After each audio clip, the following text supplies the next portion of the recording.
podroževanje tega taknega obdobja. Moja predstavitev, tako kot so uvodničari rekli, da in treba je zelo pretenciozna, dejansko ne bo zelo pretenciozna, v tem smislu, da bom bolj poskušal pokazati, kje so odprta vprašanja, na kakšen način se jih tako lotimo, manj pa dati res nekaj že približno začasne ali pa dokončne odgovore na to. Kaj se bom pa skoristil temo, ki je moj predgovornik predstavil in ta temo jemljamo, sem jo izbral kot primer ene tematik, ki je lahko naravno potem tudi z te perspektive uporabe osnovnih podatkov, ki so zbrani v tem obdobju. Se pravi, vprašanje tega odnosa do pridruževanja Slovenije, NATO, EU, OZN in pa naprej te mednarodne inštitucije, ki predstavljam tudi stališče tega teorije demokratičnosti, neko temo, ki je zanimiva, ki jo lahko obravnavamo na splošno, bi lahko rekli, z vidika tega legitimnosti, kakšna je bila ta podpora, kakšna je to neko moralno ozadje odnosa javnosti ali pa demokratične javnosti, če tako rečemo, do tega pridruževanja. Po drugi strani pa neko vprašanje teh koristi, nekih pragmatičnih razlogov, ki jih imajo tudi posameznike skupine, ko se lotevajo takšnih in drugačnih projektov, pokaže neko podporo legitimnosti. In ta drugi stolpec, ki ga tukaj predstavljam, pa kaže to, kako lahko to abstraktno neko teorijo o tem, kaj predstavljajo inštitucije v demokratični družbi, operacionaliziramo na način, kako lahko spremljamo, kakšne podatke imamo v zvezi s tem. Vemo, celo imamo referencijske podatke, ki so dejanski, ki so bili uradni. Potem imamo seveda tudi vprašanje o referendumu. Vemo, da je danes imamo aktualno temo, da se v neki državi sprašuje o tem, ali bodo še člani EU ali ne. Mi smo ravno tako imeli te referendume. Potem je vprašanje zaupanja, je tudi nekaj koncept, ki ga lahko uporabimo v medsebojnih odnosih, tako ga uporabimo v odnosu do nacionalnih inštitucij, tako ga uporabimo tudi v odnosu do mednarodnih inštitucij, zaupanja višjim ustanovam in lahko gledamo, kako se to spremenja skozi čas, ali pa nas zanima, kaj je v zadnji določenega odnosa. In konec imamo potem lahko ocene zadovoljstva, ki je tako v tej desečin velika, tega, kako posamezne inštitucije izpolnjujejo svojo vlogo, ali pa se pričakovanja, ki jih imamo ljudje, ko jih pač podpiramo, ali pa ne podpiramo. Skušamo to rešiti. Naslednji korak. Mogoče že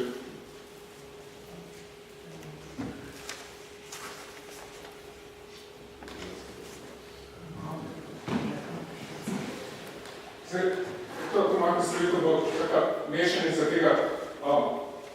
nekih, kot sem rekel, možnih vprašanj, ki se jih zastavljamo v zvezi s takih preiskovalnih tematik, ki jih imamo, in pa tega, kako potem izkoriščati to infrastrukturo, ki je predstavljala nekih podatkov. To neko prvo vprašanje, prvi korak, ki ga imamo, ko se zastavlja nek problem, ko rečemo, kaj tematike nas zanima, seveda kako poiskati podatkov. Ta infrastruktura, ki jo ponuja takih podatkov, ima možnost iskanja takih naprednega iskanja, tukaj primer kazi naprednega iskanja, ko lahko iščemo po teh preteklih anketnih raziskavah, predvsem znotraj raziskav, kaj se je pojavilo v besedilu posameznega vprašanja, ki so ga raziskovalci v vsem času postavili. Nekaj primer tega, kako zaupamo OZN. Če se te besedice pojavljajo, potem lahko dobimo kot rezultat miselnih raziskav, podatkov, ki potem vsebujejo seveda te besedice in znotraj vsake te raziskave tudi pogledamo, katero vprašanje bi bilo tam zastavljeno, kateri velik problema se kaže in te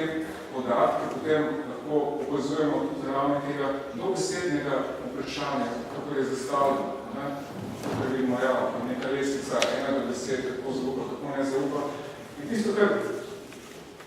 je neka taka osnova take podatkovne pismenosti v družboslovju in kjer zdaj tudi, ko se pogovarjamo o tem, kako ostale discipline lahko te podatke uporabljajo, je vprašanje tega, ja, na kaj bomo opaziti,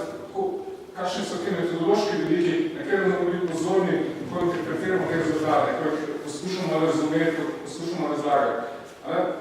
Ena taka zelo mogoče navideti trivialna, treba je, ja, to isto vprašanje o zaupanju posameznim inštitucijam je bilo v različnih raziskavah postavljeno nekoliko drugače. Včasih je lestvica obrnjena, včasih je lestvica 1 do 10, včasih je besedilo samo vprašanje že drugačno. In to je ena taka elementarna stvar, ki je pomembna, da smo ljudje pozorni, ko te rezultate potem poskušamo predstaviti. Naj tukaj za ilustracijo potem prikazujem nekaj takih, mislim, da se malo povečalo, ne šel, da je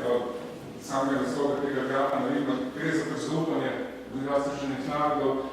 skozi različne meritve v obdobju od 1991 do 2015. Pred tem obdobjem se predvsem tudi ostalih organizacij, EU in naprej se ni spraševalo njih. Je pa potem tisto, kar je bolj tako na hitro, lahko vidimo z te slice, je, ja, vsako od teh oznak kaže na različno obliko tega vprašanja. Vsako od teh vprašanja potem se, glede na to obliko, ima lahko različne odgovore, tukaj so seštevke odgovore teh, ki imajo pozitivno zaupanje zelo deloma, pa če je lestvico do 10, potem tistih, ki imajo več od 5. Kar hočem izpostaviti je to, ne vem to, kaj vidimo, iz te slike se vidi neko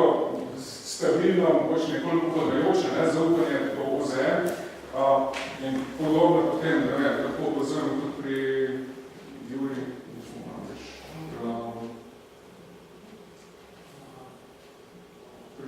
pri odnosu recimo do EU. Vidimo tudi, da je to v obdobju tega, ko je bilo referendum, mogoče je nekoliko celo se stabiliziralo, to je neko zaupanje, neko pa iz časa poslovno osvojitvi je nekoliko padlo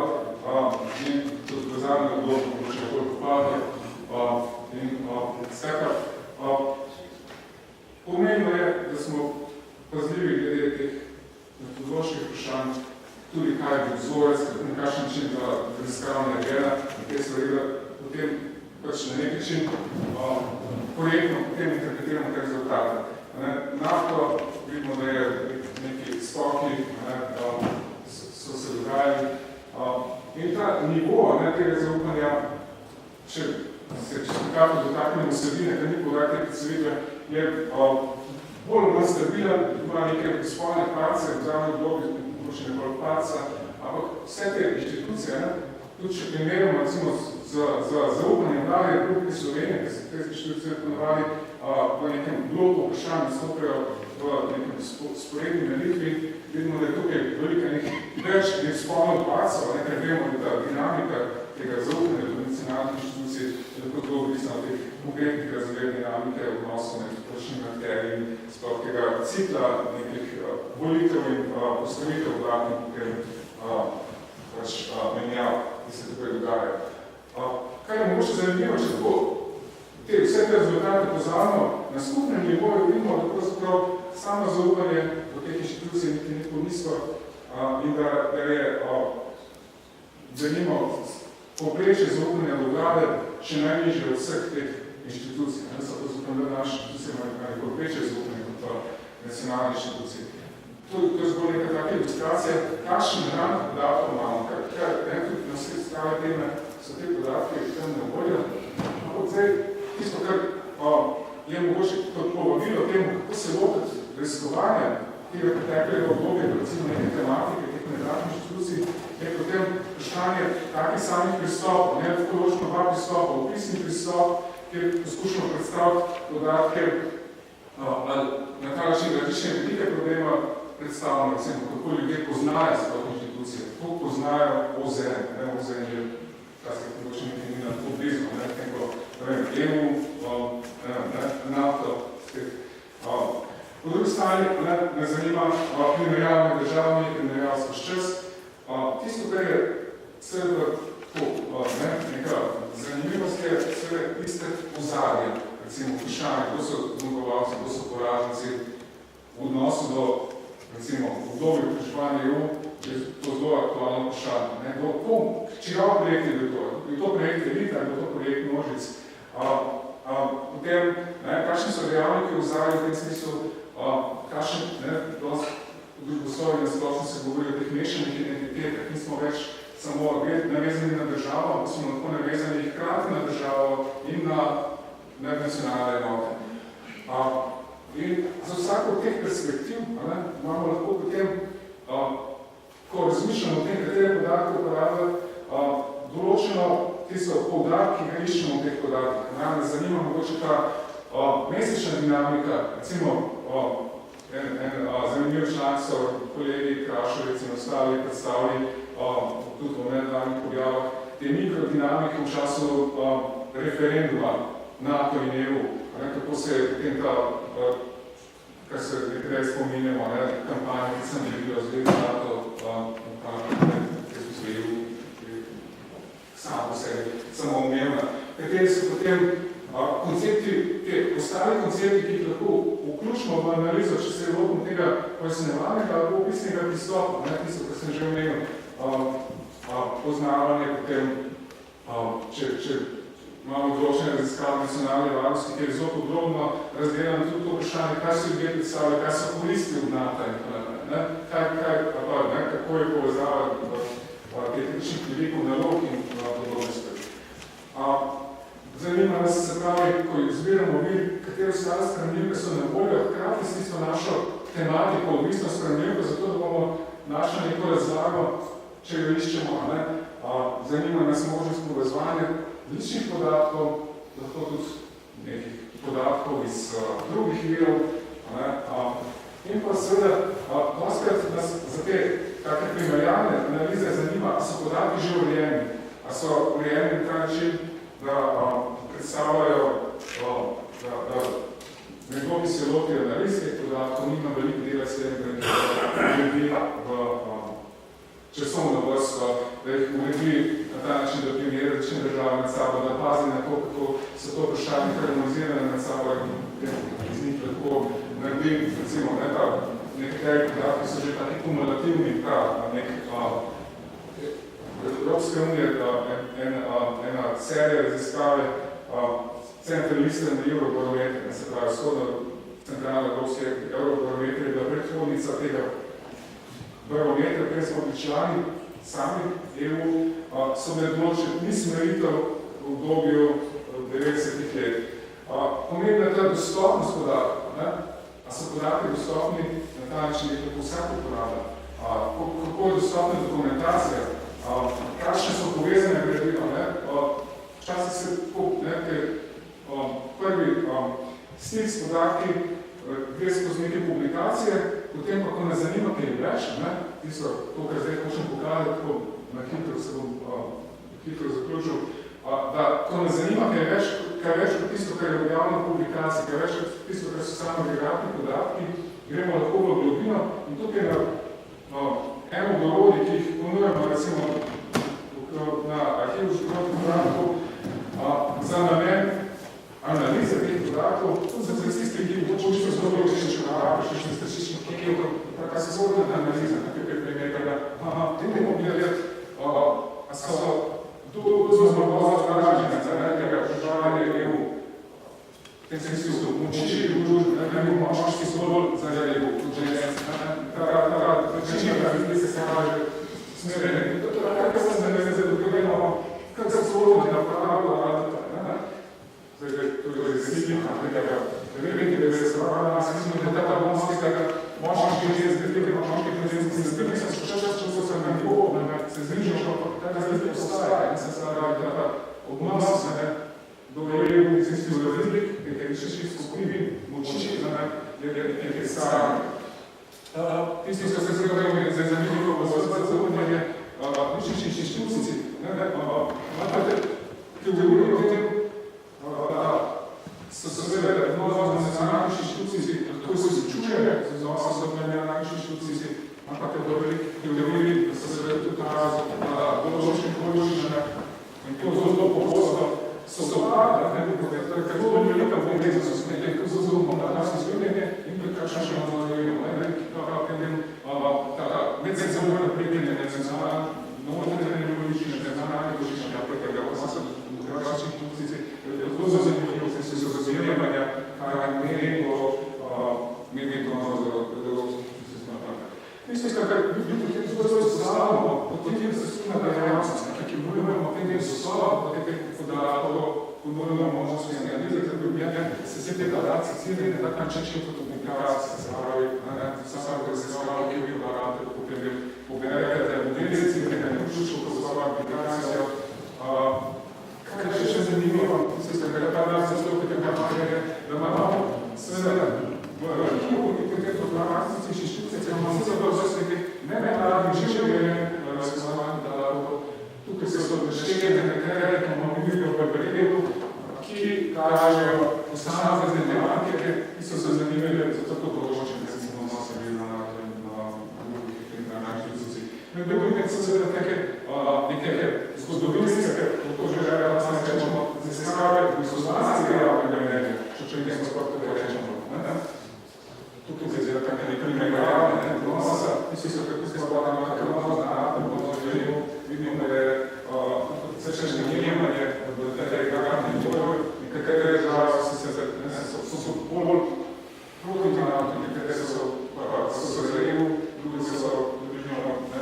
resne boje z življenje, ki je vpreč, oboje manj visoko relevantni, ampak če je širši krog držav, je zelo izjemno medicinsko krog. Tukaj potem taka primere, tega kako bi se odgovorili, malo bolj podrejena analize teh podatkov in tukaj tega, katere časih že skoraj predstavljate, da nekaj slovenci odgovorno na NATO, drugo so stavljamo zelo mene, skozi antimedicinizem. Kaže, da ta antimedicinizem so slovenci sicer, če se še nekaj odgovorili, to je nekaj mesec nazad, nekaj rečenja, Slovenija res nekako izslova okrog nekaj pomodovskih držav, širši okrog niti ne nekako. Ampak, tisto, kar se pravi, da je ta antimedicinizem, jaz sicer prevezno z odnosom do Cincinnata, razlika, kaže nekako, razlika, zelo povezano. In ta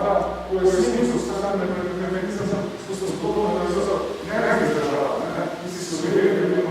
je anonimni kulturno, ne zvolje, da je 10% nacisnih maraka, ali ne rečeteno, nacisnih, ki so ostali na populaciji. Tisti, kar gre kako zaključene, znamo, da se gre od socialne diskusijo, je, da se zvede na krizinski zgodbi, da je mesto skrižišče, se vse imamo monopolno, da ne imamo ljudi, državljava, da ne šolare, da gre se skrivili, da sami pisati za sebe, potem da diskusije s pripredom, da je rezultatov. Zanimivo kot povezovanje želite, da istinska, kar glede diskusijske tehnika, antinomastistike, bojujete tukaj na inštitutu,